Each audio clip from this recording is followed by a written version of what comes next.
Welcome to the Lambton College International Graduate Services and Support Center, your dedicated resource for navigating life after graduation. We know the journey can be complex, from understanding immigration processes to making career decisions and expanding your professional network. That's why we're here, to simplify these challenges and support your transition into Canadian life. At the International Graduate Services and Support Center, our mission extends beyond your academic achievements. We are here to facilitate your successful integration into the Canadian workforce and society.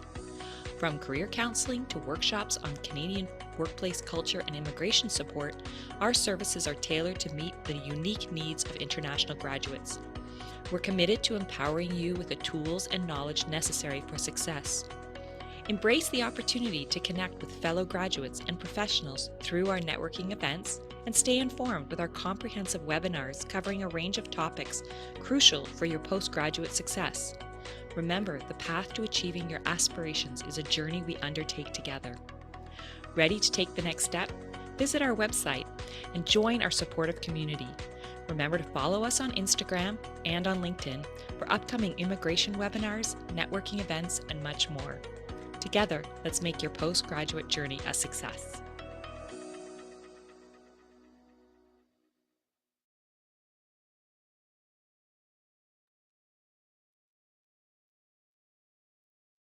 Hello, everyone, and welcome to today's webinar. My name is Cristina Giguren, and I'm the coordinator of International Graduate Services and Support Center. I want to remind you that we are recording this webinar so that you can watch it again later on our YouTube channel, and you are also going to get a recording. If you are from the finance or business programs from Lambton College, I recommend you to stay tuned because we will have a surprise for you shortly. Also, keep an eye on your email. This center is dedicated to assisting you, our international graduates, as you seek employment and settle into Canadian life following graduation. International graduates from Mississauga, Toronto, Sarnia, and Ottawa have access to immigration, career advice, and networking events. Also, we've been ranked as one of Canada's top research colleges, and we're here to support you all the way, even after graduation. We're committed to help you with your post-graduation journey. As part of this commitment, we're hosting today's webinar in collaboration with Vanessa. Vanessa is the CEO at Gentium Immigration. She has over 10 years of experience in the immigration field, and she is a certified RCAC consultant with over 10,000 consultations and 98% effectiveness rate with approved visas. So today, we're going to review the OINP employer job offer for foreign workers stream with Vanessa. We will have an overview of the stream. We will learn about the offer requirements, the applicant and employment requirements as well, and how to calculate your score. Then we will have a Q&A section. And finally, I recommend you to reply our survey so that we can keep improving our events for you. Vanessa, thank you very much for being with us today. Thank you, everybody, for being here. Thank you, Cristina, for the invitation. And we're going to start off with some basics. I always like to start with basics just because a lot of people don't know these things. And I think it's like the word says, it is the basic information that you really need to understand before you start applying or looking into apply for permanent residence and figuring out what next step after graduating is. Okay. So welcome today. As Cristina said, I am an immigration consultant. I am licensed in Canada, in Quebec, in Saskatchewan, and with the IRB. That means that I can help you with any programs and any processes in immigration, from visitor visas to refugee and everything in between.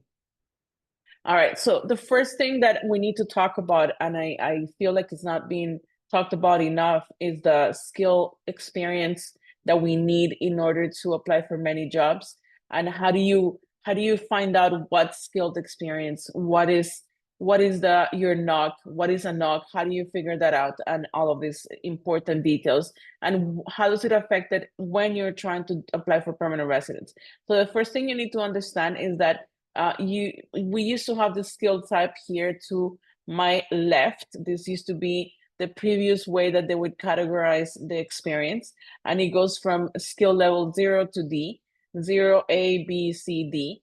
and everything in the three first rows are gonna be skilled. So skilled work experience, if you see in a lot of immigration processes, you're gonna see that it says, oh, you need to have 1 year work experience that's skilled, 2 years of work experience, whatever it is, it says skilled, or it says tier 0, tier 1, tier 2, tier 3, or skill type. A lot of the programs in Quebec or in all websites still use the skill type. And in a lot of the new ones, we're seeing now tier, but since it's still in some of them we see skill type, I leave it there just in case it gets confusing for you guys, and so you can translate it really quickly or do the conversion really quickly, and just to say skill type 0, okay, tier 0. If it's a skill level B, 2 or 3, that's going to be easy for you to know whether it's skilled or not. Semi-skilled, it's always going to be level 4, and or non-skilled work, which is tier 5. So some programs allow you to apply for permanent residence with a tier 4 job experience or work experience, but not all. And it's most of the time it's going to be very specific. So you have to really look into the specific criteria that the government is asking or the program is asking. And this is why it's very important to understand how all of this works. And another thing is, well, okay, so the NOC, if you undo the acronym, it would be National Occupation Classification. So this is how the government classifies all the jobs or all the occupations in Canada, but not all of them have their own code. So we're gonna explore that a little bit. I always like to be very dynamic in this kind of webinars because I like people to be independent. So we're gonna do an exercise right now, but first I'm gonna explain a few things. So the NOC code is your code for your job. So this is your occupation, this is your code, and this is the tier, the category. So this is where you know if it's skilled or not skilled. This is the code that would represent the job that you have or the occupation that you have. So in this case, electrical and electronics engineers, it's a 21310, right? So I'm gonna give you a tip that not a lot of people know, but you guys are lucky enough, you're gonna understand this after this webinar, is that after the number after the first number represents the tier, right? So if your job is a tier 1, it's gonna see it in the second number, so the second digit, right? The first digit of your NOC, it's gonna tell you the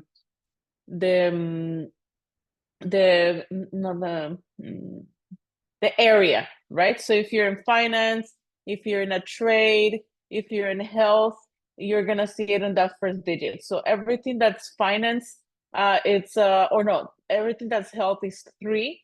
Everything that is engineers is 2, and you're gonna be able to know certain things about your job or the person's job just with the code, because it's gonna tell you a lot. And the second digit is gonna tell you whether it's a job that is skilled or not. I think it's really interesting because that way you don't have to keep looking. If somebody tells you, I have, or this job is a NOC number, well, you can see the second digit and then you'll know if it's skilled or not. If it's a 1, 2, 3, or 0, is skilled. But then if you see a 4, then it's a tier category 4, which is not skilled. So then you know it's not skilled. So I think it's really important to understand that.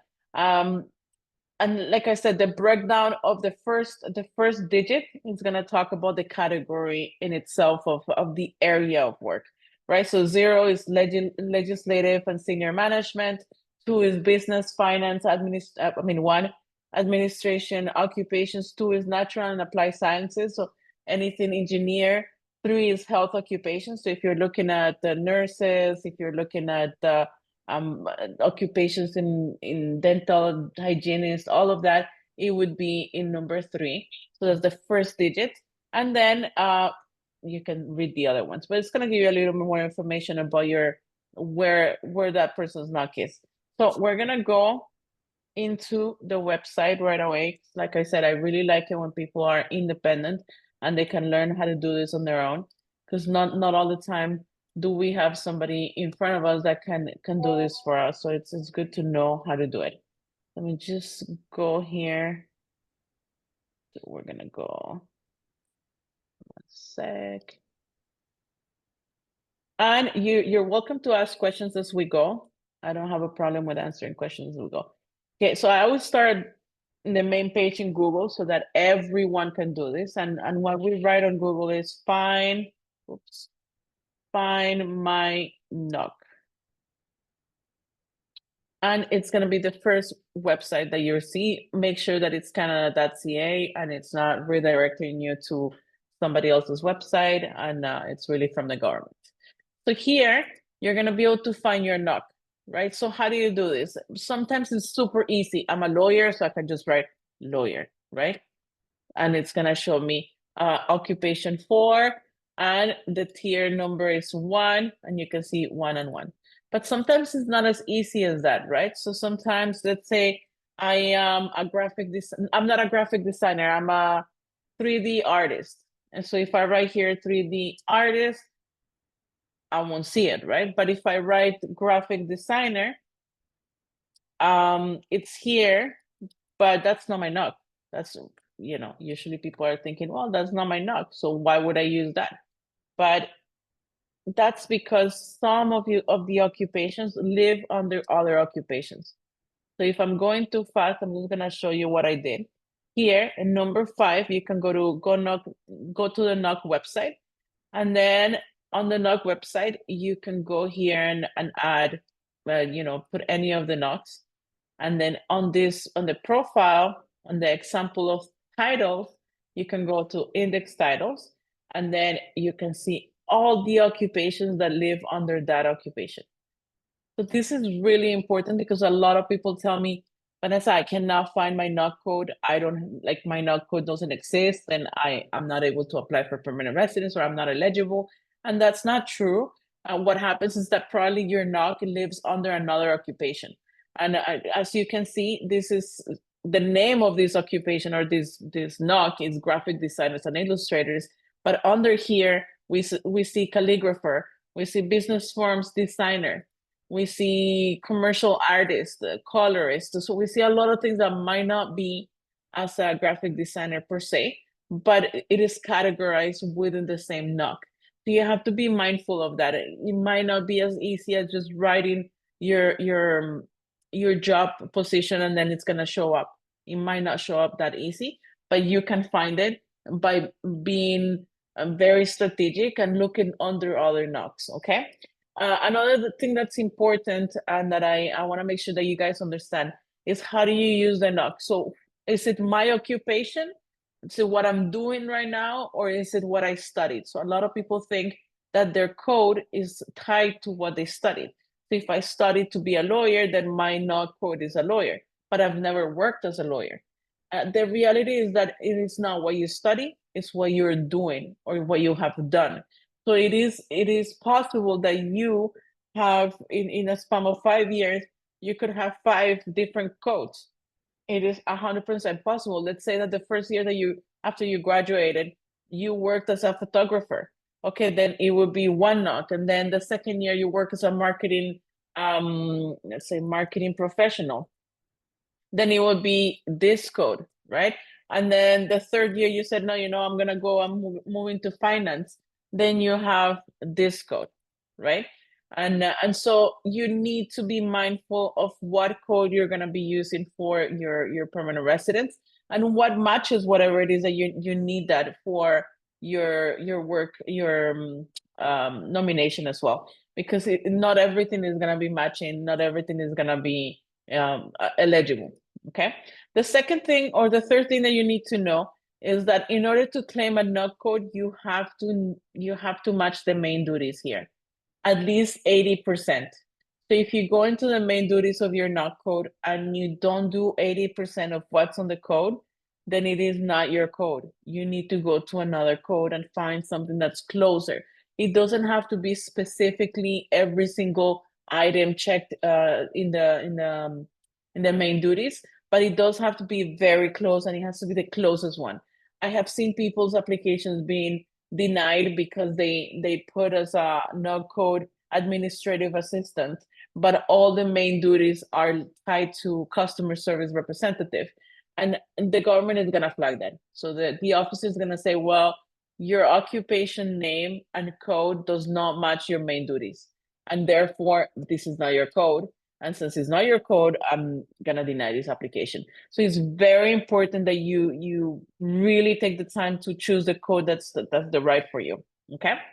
All right. So that's let me see if I have questions in regards to this. I don't see any Yes, questions there is for a now. question, Vanessa. Okay. It is from Paul. Is there a knock for hospitality professionals?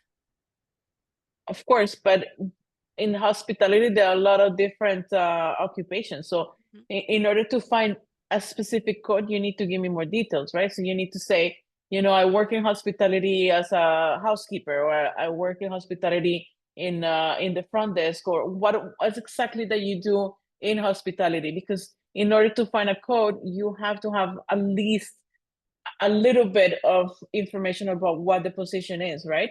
It can't, because in hospitality you can find different codes. Let's say if I put hospitality, another way that I do it is I just post it, I just put it on Google, right? So hospitality and accommodation knocks, you see, we need more details, because yes, there is a code, but there are so many different ones that we wouldn't be able to know if we don't know what you're doing is exactly. It's gonna be harder to find out. Let's say here, if Yeah, I we have put someone else hospitality here. saying waitress, server.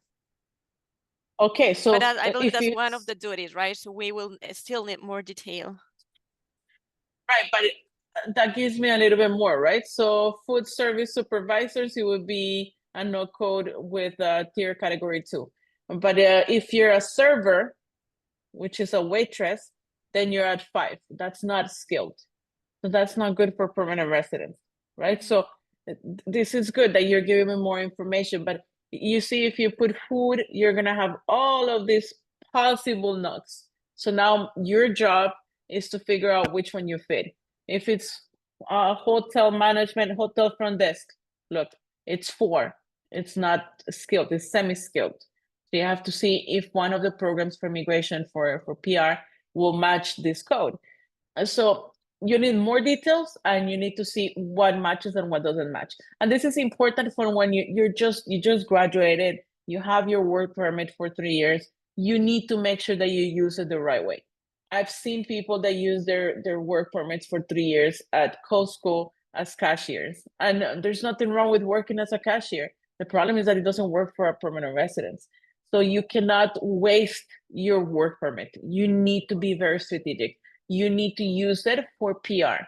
And to use it for PR, you need to know what you need to be, what code you need to be in, what tier you need to be in, and you cannot leave that to fate. Like, you really need to plan. Really need to plan, and you need to talk to your employers. There are people that, for instance, they start working with an employer, and the job in itself, it's called customer service representative, but they do the exact same thing as an administrative assistant. So for the employer, it doesn't matter. They're gonna be able to just write it on the letter, or give you a job offer that says administrative assistant. They don't have a problem with that. It's not gonna change anything for the employer. But for you, it changes everything, because customer service is not a knock that is skilled, but administrative assistant it is, right? So if you know these things early, you have an opportunity to go to your employer to plan accordingly, and to say, well, this works for me, this doesn't work for me, I need to plan for this, can you help me, yes or no? And then you can make decisions from there. For instance, if you're in cleaning, it works if you're a supervisor, but if you're not a supervisor, cleaning is not going to help you, in most cases. So you really need to plan accordingly. Okay, is there another question? Yeah, we have one more before we move with the knock. It is basically you're saying that we should seek meaningful employment that matches a specific knock. Yes and no, not specific knock. I don't want you to think that it has to be so narrow, that it has to be this knock and only that knock. No. It can be a lot of different knocks, but as long as you're within the tiers that are going to be the skilled, then you're fine, right? But yes, specifically, what I'm saying is if I'm in the situation that I just graduated and I have 3 years work permit and I need to plan for my permanent residence, there is no way that I'm not gonna have a job that's skilled. No way. There's no way that I'm not gonna check, okay, you're giving me a job offer as technician, okay, so, or a laborer, that doesn't work for me. How do I make that that's a little bit more skilled? That doesn't change anything for my employer, that he's not gonna be thinking, oh, I have to pay, I don't know, I have to pay you more, something like that. For the employer, it doesn't mean anything. But for me, it changes everything. So if the employer from the get-go is going to tell me, you know what, no, I cannot give you a job as an administrative assistant, even though you're doing the exact same thing, then I'm going to say, you know what, great, I'm going to keep this job, but I'm going to keep looking for a job that matches what I need. Obviously, I'm not going to say don't take any jobs and wait until the perfect job comes along. I don't think that's the way you should do it, because then, you have to eat. So you need to work. So sometimes you need to get into the door by doing those entry level jobs, and then you're going to get a better job. That's also an option. But you need to be clear on how much time do you have left on your work permit? How much time do you have left to fulfill all the requirements for your permanent residence, and then plan. If you say you have 3 years from now, okay, maybe I have 6 months to spend waiting for a better job at my current job that's not skilled. Or if I have a year, I don't have time. I need to plan now. I need to change now. I need to make sure things are working for me now.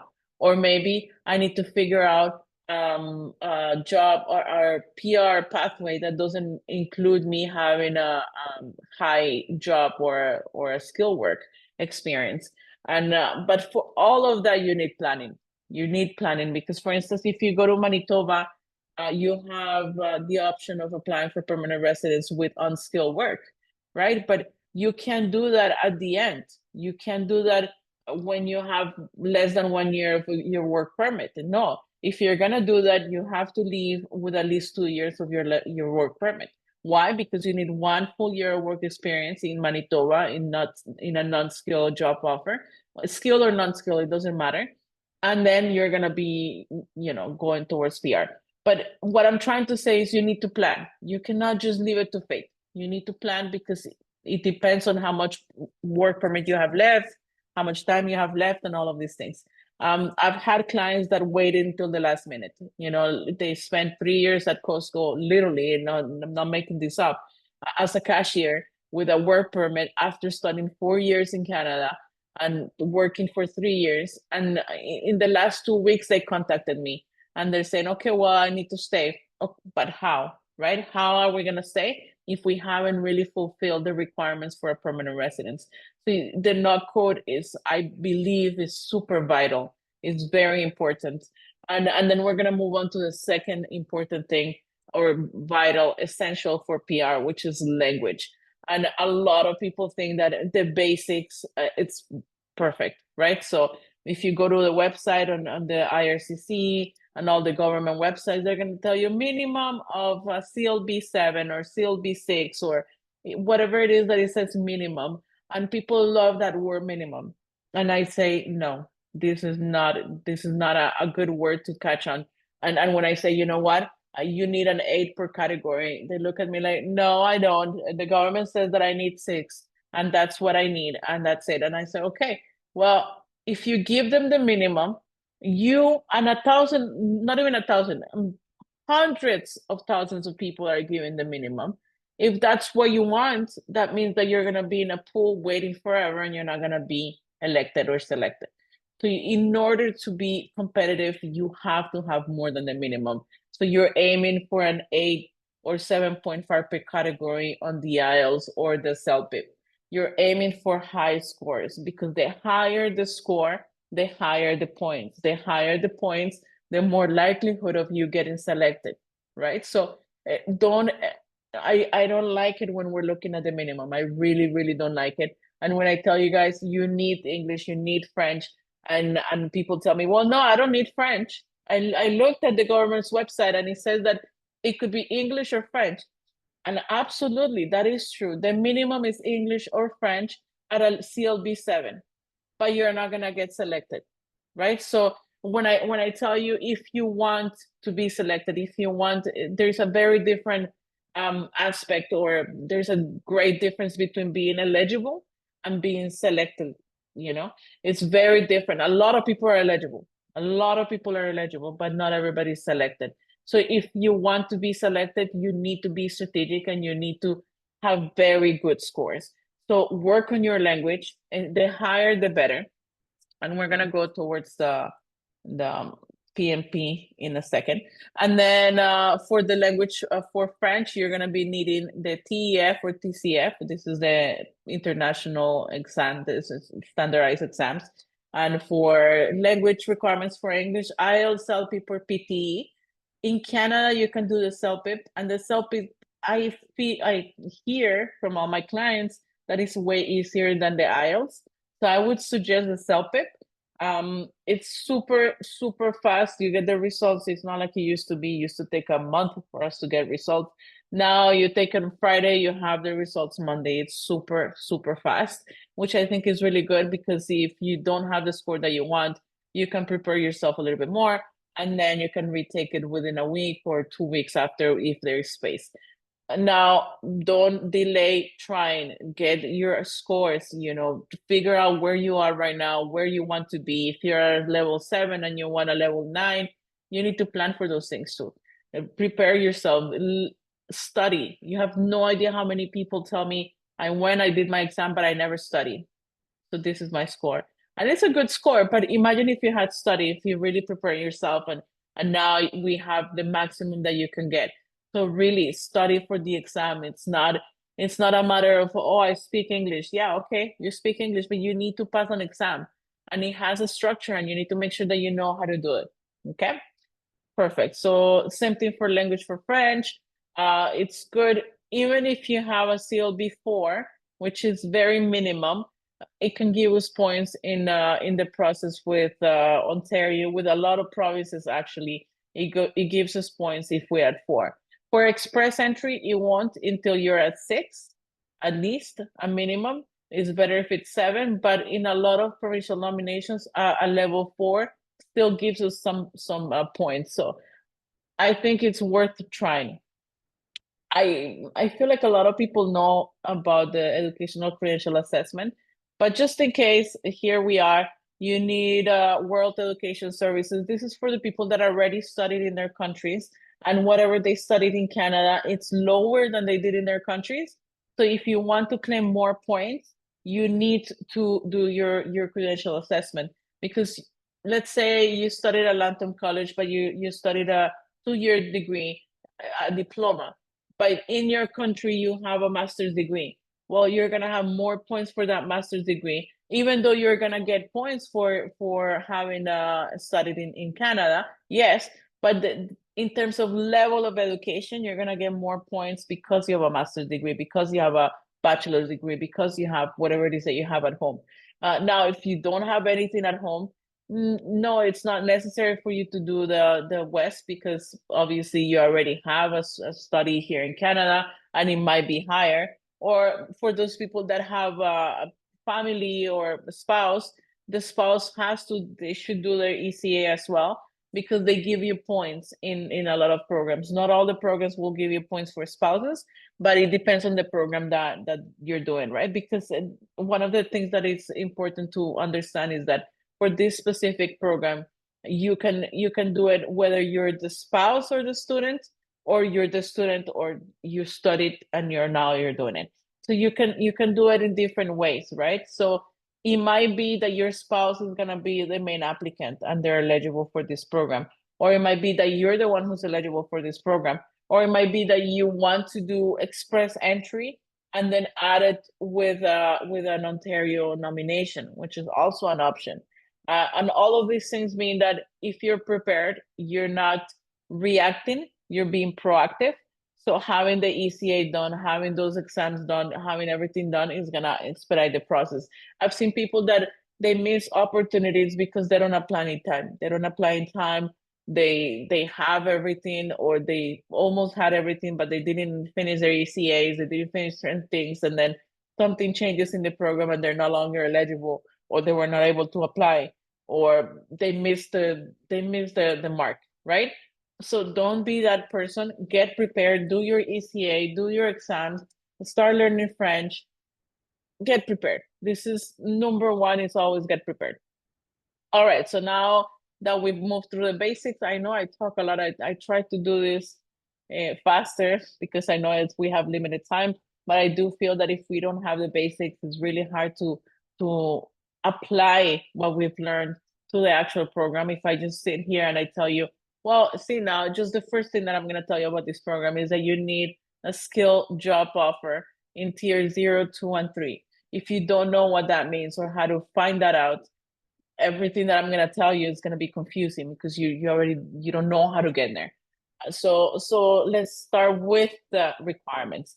In order to be eligible for the job offer foreign worker stream, you need a job offer in Ontario. The job has to be in Ontario, with a company that's registered in Ontario, and it has to be on a level of occupation that's 0, 1, 2, or 3, which means skilled, as you see it here, skilled. So it's very important that now that we know that it has to be one of these 4 categories, when we're going to go to our employer, when we're going to apply for a work permit, for a job offer, we're going to be looking at those numbers. Obviously, there's no, if you go to Indeed, nowhere is going to say, oh, this is a tier 2, this is a tier 3. Employers, 99% of the time, have no clue about this NOC. They don't understand, they don't know. It's not on their job offer, it's not on the contract, it's not. That's why it's your job to figure that out. It's your job to say, okay, I want a job in hospitality. Let me see if that is skilled or not. It's your job to figure that out. It's not the job of the employer. The employer can help you if you are educated, if you already know, if you have enough information to go to the employer and say, hey, listen, this is what I need. This is what I'm trying to do. Can you match this for me? Or can you, what can we do? But if you don't know and you go and tell them, I need a job that's not 0, 1, 2, or 3, they're going to look at you like, what? I have no idea what you're saying. Because they don't have to deal with these things. This is for us in immigration. And this is not for human resources to know. They don't know these things. Unless there is a international mobility department in your office or at your job, most likely they're not going to know this. Okay, so it's open for skill applicants in Canada or outside Canada. This means that it can be that you don't have any work experience with the job that you're getting, right? Because it says in Canada or outside of Canada. This means that if I'm in China and I have a job offer from an eligible employer with one of the eligible occupations, and I meet the requirements for the stream, then I can get invited and I can come to Canada through this program. But it also means that if I'm in Canada and I'm already working in Canada and I get a job offer in one of these things that is eligible and the employer wants to do the process with me, and here this is important, the employer wants to do the process with me. They have to help me. Without the employer's support, you don't have this stream at your hands. It is not possible. So I often like to talk about things that are more in our hands, and in future webinars, I think we're going to be doing that. But in this specific stream, it is not in your hands only. It is partly you, but also it's kind of like a 50-50 in terms with the employer, because if they don't do the process, there's nothing you can do. You can't do the process on your own. You might be eligible, you might have everything, but if your employer does not want to cooperate, there's nothing you can do. You have to have a job offer that it will be validated. So you do this through Ontario. It has to be full-time, it has to be permanent, right? So permanent means more than a year or minimum of a year, because if it says that you have a job offer that's on contract, and you have a contract for, let's say, 3 months, it's not gonna work. Full-time means 30 hours per week minimum. It doesn't have to be 30 hours specifically, or 31 or 35 or 40. No, it has to be minimum 30 hours per week, meaning that even if you work this week 30 hours and the next 35, as long as all the weeks are minimum at 30, it's considered full time. Okay, that is what's considered full time in Canada, 30 hours per week. We talked about eligible occupation, so it needs to be a skilled occupation, tier 0, 1, 2, and 3 of the NOC. It says medical, but it's supposed to say medium, medium wage level. So this is important because they can't just pay you whatever. So this is important in order to apply for this specific stream of immigration. You need to have a medium, and I'm gonna tell you how to find that, a medium wage. And let's go. Again, I know it might be a little bit annoying for me to change tabs all the time, but I think it's important for you guys to know how to find it. So if you go here, you can go job bank wages. You can do this in very different ways, but generally I do this jump back wages, or you can, if you already know your NOC code, you can do specifically, let's say 2-1. I'm making up a code. I don't know if this is a code. Yes, there you go. A code, then you say wages. Then it's gonna give you a database for the wages. So let's see here. Database analyst and administration. Okay, so you saw that I just wrote the NOC and wages on Google. Google is your best friend. Honestly, I love Google. I think it makes life much easier when you're trying to look for things that are very specific. So then if you're in Ontario, you're looking at, let's say here, Toronto area. And if I want to claim this job as my job for the nomination, then I have to have a job offer with a medium wage of, depends where I am. Let's say Ontario. It has to be 41.35, but if I'm in Hamilton, 38.46. And well, anyways, you have to look at the middle column. Okay, super important. So, because it's already telling us that is the requirement. That is a minimum. You need to check the minimum boxes, and the minimum boxes, the job offer has to be 1 year, has to be full time, and the salary has to be medium wage. Okay, so you already know that you cannot be here. So that might be a make it or break it with your employer. You're gonna say, well, I need to apply for this, and this is my job, and I need a salary that matches this, and it might be a make it or break it. Now, this is for database analysts, right? I'm not saying that all of them are gonna be $41. It's not, but you need to, first, it all starts with your NOC, right? Because if you don't know what the NOC is, then it's really hard to find it specifically. So you see here, it's very general. I put wages in Ontario, and again, you can put basically let's see, administrative assistant, administrative officers, 27 an hour. Let's see, payroll administrators, 29, administrative assistants, 25, right? So it doesn't have to be 40 something dollars. It really depends on the job, and also it depends where you are. If you see on the previous page, we can see that we have specific regions, Kingston, so it really depends where you are. The idea is that you know how to look for these things, that you know that if you have a job offer and you have an employer and you have a NOC code, because you already know how to find that, now you need to go and find the salary and the minimum salary that you have to be eligible for this program. And so again, I like to make you guys as independent as possible, because this is for you.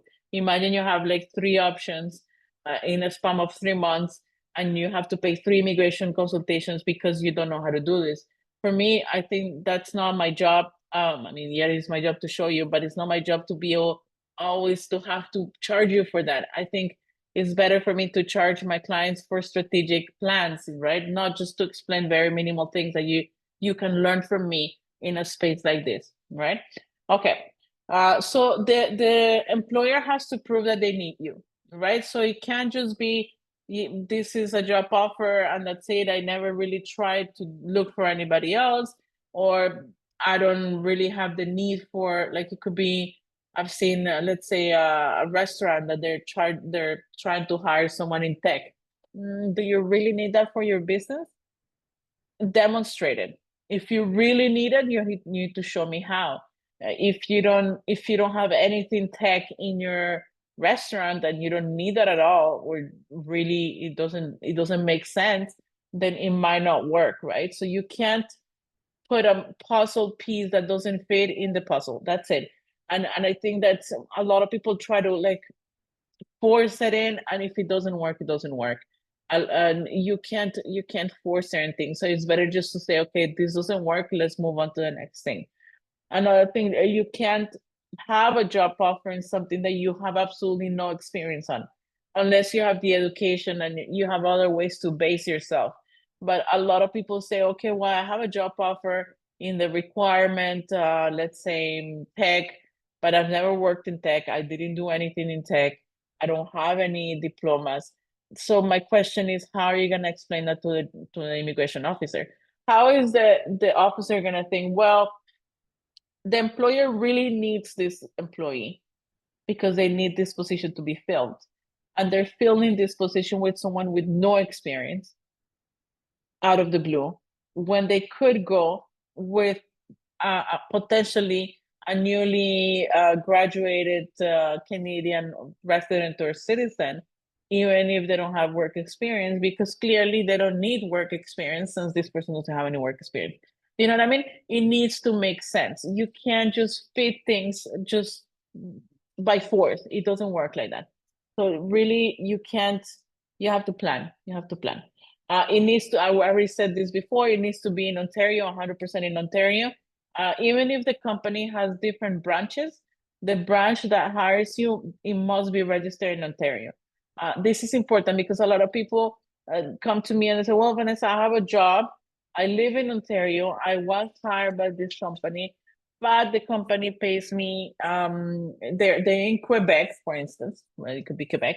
And they have a branch here, but they're not registered in Ontario. They're registered in Quebec and they pay me from there and they do everything there. That doesn't work because the work is not, even though you're in Ontario, the company is not in Ontario. So it's not gonna work in this process. So you have to really, again, make sure you know what you're doing. And this has happened with a few of my clients in BC. For instance, in BC, it's kind of like the same thing where the company has to be in BC. Actually, most, all of them are the same. And so this person is hired in BC. They have a really good job offer. They have a really good salary, but the company is not BC based. The company is from Ontario, and they have a little tiny branch in BC, and this is where he's the only employee, right? So that doesn't work. It doesn't work, and that means that you have to either move or find another program or find another job, because it's not gonna work for you in the long term. And I think sometimes we forget that there is a goal at the end of this, and we get really stuck in saying, well, I have a job now, this is a good job, and this is gonna, keep me here for now. Yes, for now, but what happens when your work permit expires? There is no job, there is no work permit, there is no residency, there is nothing. So I think, I'm not, again, I know we have to pay our bills, but I think you really have to be strategic in where you're gonna work, where you're gonna stay working, and you need to be thinking about all of these things. Sometimes I ask people, where is your job? Where is the office? They have no idea where the office of the employer is. I know we work online and there's a lot of remote work, and that's fine. But if you don't have a permanent residence, these things need to be clear to you. You need to know where the job is. You need to know where the head office is. You need to know how is this job going to help you? And if it's not going to help you, do you have a profile for another program? Can you apply for permanent residence through express entry? Do you need a job offer for a nomination, or do you not need that? How's your French? How's your English? What do you have going for you? What do you have against you? And that's what we do in a consultation, where I sit down with you and I say, okay, show me who you are. And I say, okay, you have all these options, or you don't have these options, and you need to be looking to do this and that. And I think that's the most important thing, planning. All right. So for the employee, you need to do. Still hear me? Ooh. Can you still hear me? Yeah. Okay, Oh. good. My AirPods died. It's when you work too much. All right, so for the applicant requirements, you need to do an expression of interest. You need to have an intentional living in Ontario. So you can't, and I hear this question, I get it a lot. So Vanessa, if I get nominated, when can I move out of the province? If you get nominated and you apply for permanent residence, I will really suggest that you stay in the province at least 2-3 years. Why? Because they're gonna ask questions. If you move, they're gonna ask questions. Why did you move? You said that you had an intention, because when you say you have an intention to live in Ontario, Quebec, whatever province you want to name here, and then you move once you get your residence, they're gonna say, well, it seems like you lied to me just to get residency. And then your credibility starts being a little bit shaky. And that means that you could lose your permanent residence. So you don't want to do that. Now, if you have a reasonable explanation as to why you're moving. For instance, I found a job in another province and I've been looking for work in Ontario for a long time and I couldn't do that. It didn't work out, then that's fine, because you have a reasonable explanation and you had a reasonable intention to stay in Ontario and you tried, right? So document that you try looking for work, document, because you're saying an intention to live in Ontario. It doesn't say you have to live in Ontario. No, but you have to have an intention and you have to prove intention, right? So you need to prove that you tried.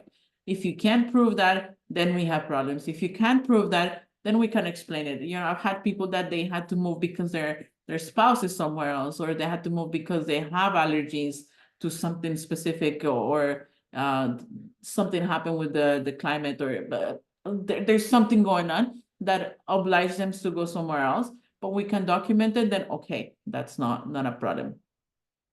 Okay, so you need to have work experience, and if you now, like, again, you need to be able to work legally in Canada. You need to be able to work with if you need a license to work or an authorization to work in that specific field, you need to have that, right? So for instance, engineers, you need to have a license to sign as an engineer. You have to have that. You must have a license to do that. If you have a regulated occupation, like let's say truck drivers, they need a license to drive a huge car like this. You need to have that. If you don't have that, you cannot claim that experience. I hope that's clear. You cannot claim experience for something you're not allowed to do, right? So if you're a dentist and then you're working in Canada as a dentist, but you don't have the authorization to do so, that's a big no. You can't do that, right? So this is essentially that's what it's talking to you about. It's talking to you about you need to have the job experience, work experience, but also you can't just have work experience. You have to prove that you were working legally. You have to have a legal status, and you have to prove that you had the authorization to work in that field.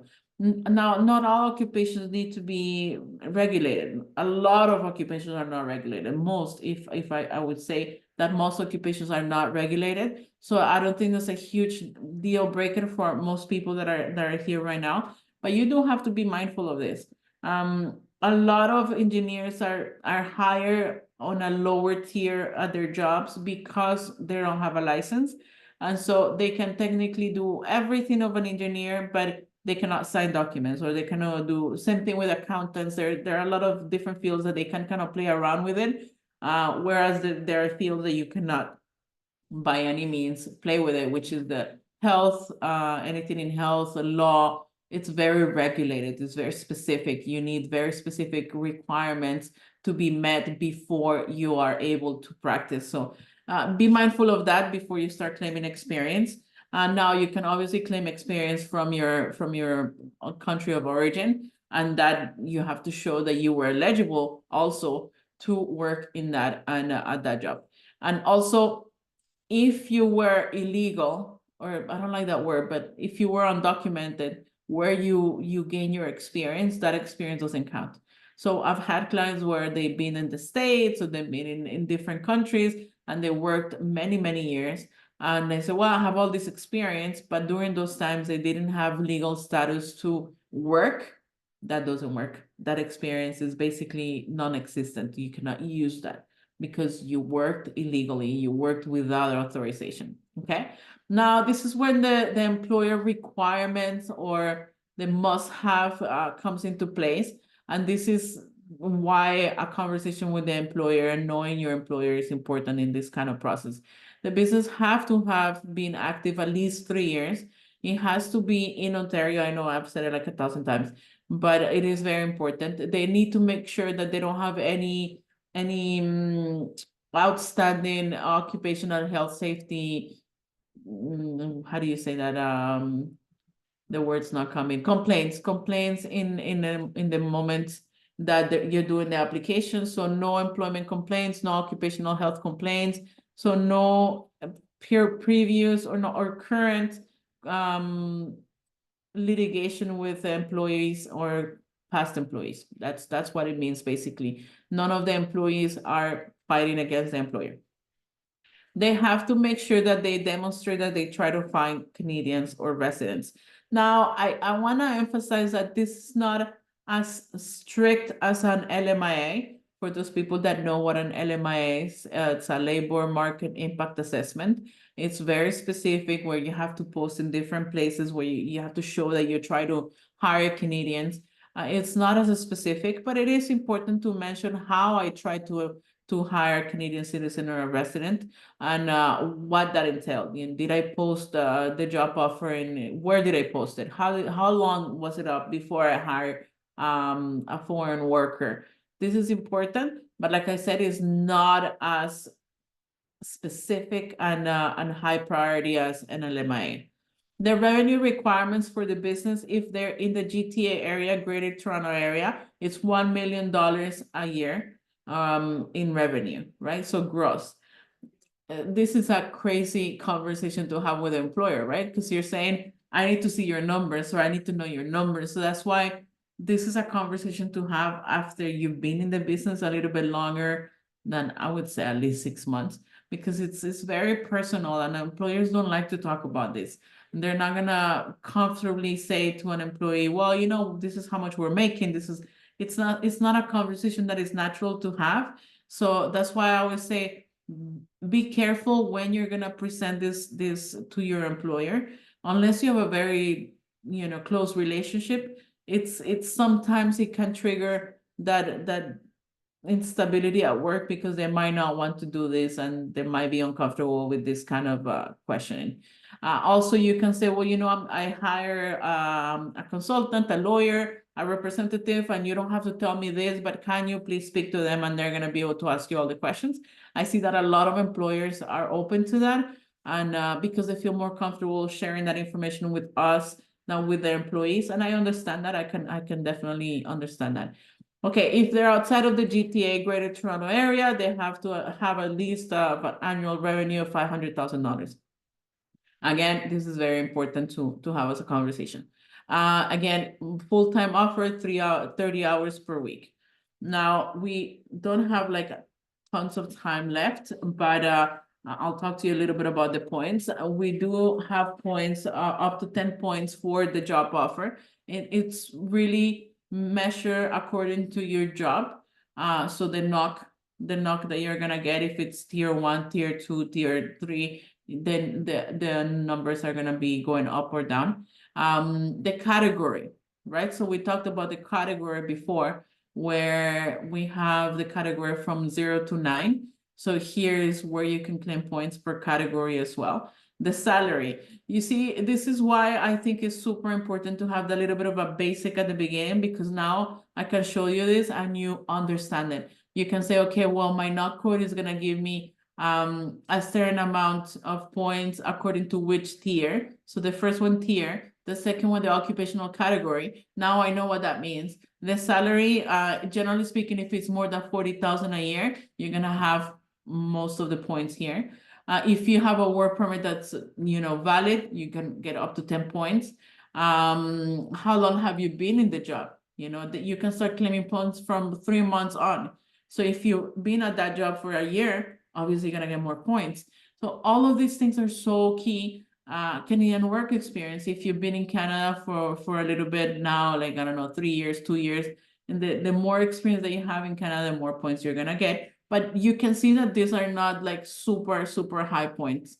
The high points are here that can go all the way to 10, and language. Language, second language, first language. Obviously, if you're outside of the GTA, they love that because they're always looking to have people outside of the big cities and try to populate the smaller areas.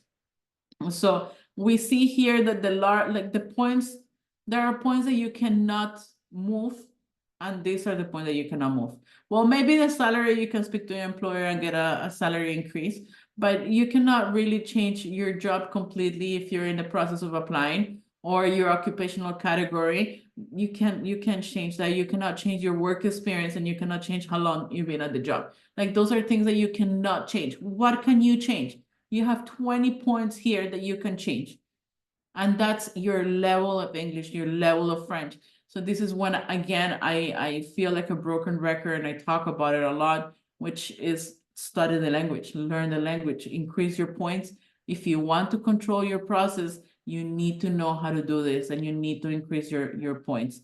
And so let me just see if I can, I'm gonna start answering questions, but also I want to go to the website directly so you guys can see a little bit of the scores. Just give me a second. Hold on. Oops. Christina, I'm not sure if you would like to read the questions. Yeah, we can get it started. We do have some questions. We can go with the OINP first. Regarding OINP, Foreign Worker Program, does employee in Canada need to pay something or only fill the specific forms? Great question. No, there is no payment from the employer. Everything is paid by the employee, the applicant. So that's a good incentive. That's really good. Something that a lot of employers, they don't want to pay for anything. So I think that's a really good question. And if there is no payments, they're gonna be feeling more comfortable about the process for sure. I know you're sharing, but I just wanted to share. Oh, sure. Go ahead. Just to show them. If they, can you please Yeah. let me, okay, just, Can you share it right now? Yep. okay, there you go. Thanks. All right, so I show you guys a little bit of the screen of the jobs, the points, and like I said, look, this is all that we just talked about. If you see NOC tiered 4 and 5, no points, and then you start getting more points as you go up. Occupations, you're gonna see that the occupations that they like the best, health. The second one was, I think it was business, and 0, which is like management, right? So this is the more points awarded. Then you have occupational 7. So I'm sure that they will be able to send you the slides. If not, you already have the tools to know how to go and look for these things. The wages, you know, here are the points for wages. And if you have a valid work permit, it's really like, do you have it or not? If you have it, you have 10 points. So that's a very easy 10 point that you can get. And then all of that is language. And like I said, language levels. If you have both languages, life is better. I'm telling you, do your best to learn the languages. And yeah, that this is which is I take a lot of time with the basics, because I think the basics It's really really help. good. And the rest, it just becomes really easy to understand once you understand the basics. And yeah, so let's go with the questions. And No, it was very useful, Vanessa. Thanks for sharing the tiering log and how to go to job bank and search the wages. I believe it's, it's very basic as you're saying, but it's fundamental. We should know that for sure. So let's see, what else do we have? So for PR, at least a supervisory position. Not really. Yeah. If is it at least a supervisory position? At least no, like it could be anything. It could be anything from technical to, remember that when it's skilled, we're talking about technical, supervisors and professional. So it could be administrative assistant. It could be a cook. Like there's a lot of people in hospitality. If you're in hospitality, you're a cook, by all means, that works because there's a tier 2. So it works in a lot of positions. Someone told me that they hire the tier, they hire the CRS score. No, that's not true. You can have, if you have a job offer, then yes. But if you have experience, well, it depends where you're using it, but if you have experience, then you can have, if it's a skill work, you can have more points. But for this specific process, they hire for the OINP. Yes, I showed you.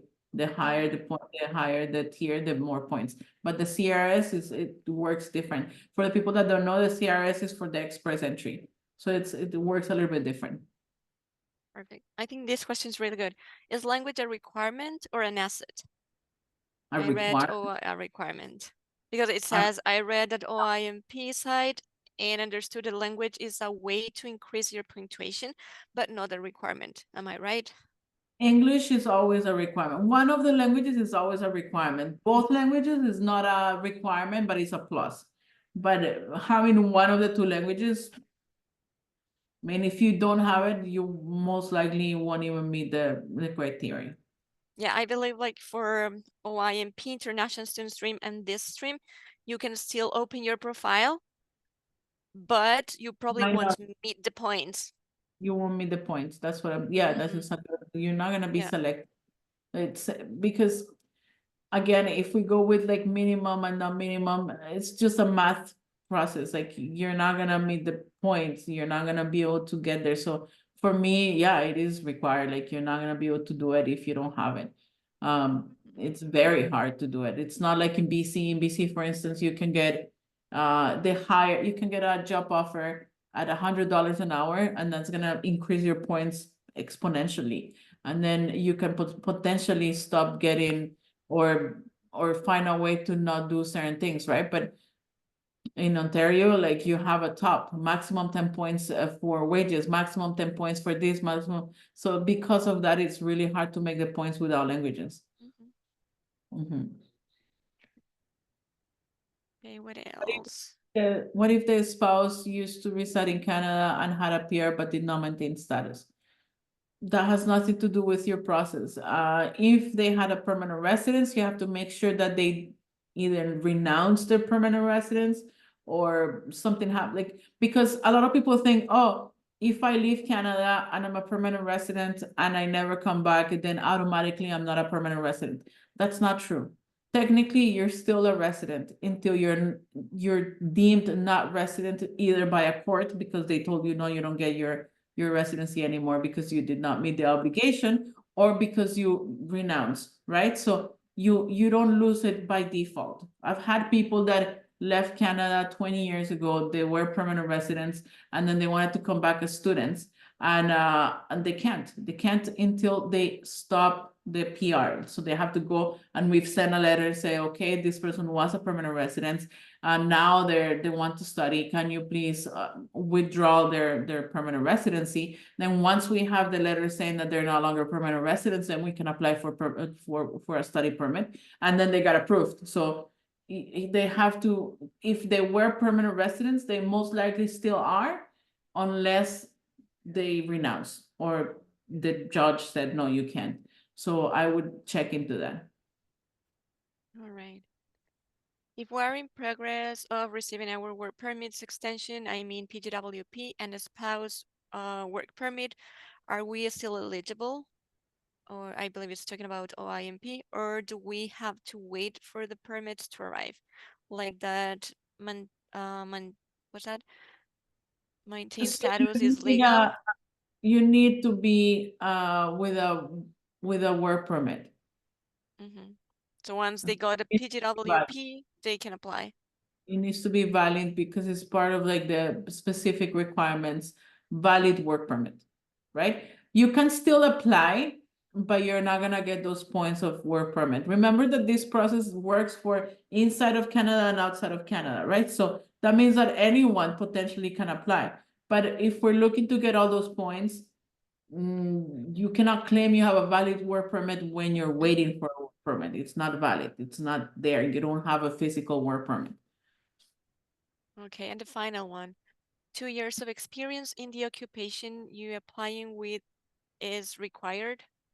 No, there's no requirement of experience, but you do have to have the job offer, right? So there's no minimum requirement where you are. There's no minimum requirement of anything. It's a matter of points. You know, how many points do we have for experience? It could be that I have less than 6 months in the job. If I have less than 6 months, I get zero points, right? If I have work experience, I can get 0 points or I can get 3 points. So it depends on my points. It's not a specific, like for instance, in express entry, in order to be eligible, you need to have at least 1 year of work experience. So it's a make it or break it. If you don't have it, you're not eligible. If you have it, you are eligible. In this process, it's not like that. It's more like, where are your points? How many points do you have? If you're not having work experience, if you don't have the language, or if you like, then you're just subtracting, and then you don't really have a chance. You have very minimum points, and the options of getting selected are very low. So no, it's not a must, but obviously the more experience you have, it's better. But if I were to put my bets on something, or if I say, or if you ask, what is it that I can do to move my points? Languages. It's the easy thing, because it's the only thing that you can really modify. You can change it. You can make it better. You can make it worse.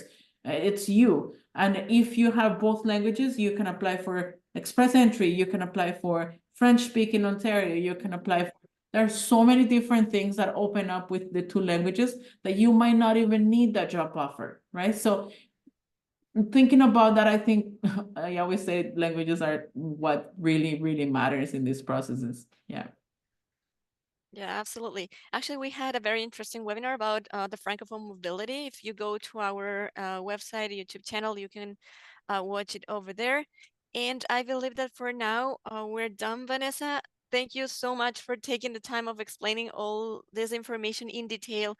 If I want to highlight something from today's presentation, is the importance of plan. So plan, plan, plan. When I have my first meetings at orientation, I always tell them that, it's the first week, they just arrived, and I tell them, start planning now, because time will pass really fast, and if we don't plan, we won't be able to make it on time. So Vanessa, you pointed that out today as well. In language, how important is language? Apparently, it's not only English, but if we got English and French, we will definitely have more possibilities to get the PR. So, okay, that's going to be it for today. Vanessa, thank you so much once again. It's been a pleasure. If you want to meet, contact Vanessa, I have shared all Vanessa's information in the chat, and you have the center's information there as well. So I hope to see you in our next session, everybody. Thank you so much once again, and take care. See you. Bye-bye. Bye-bye.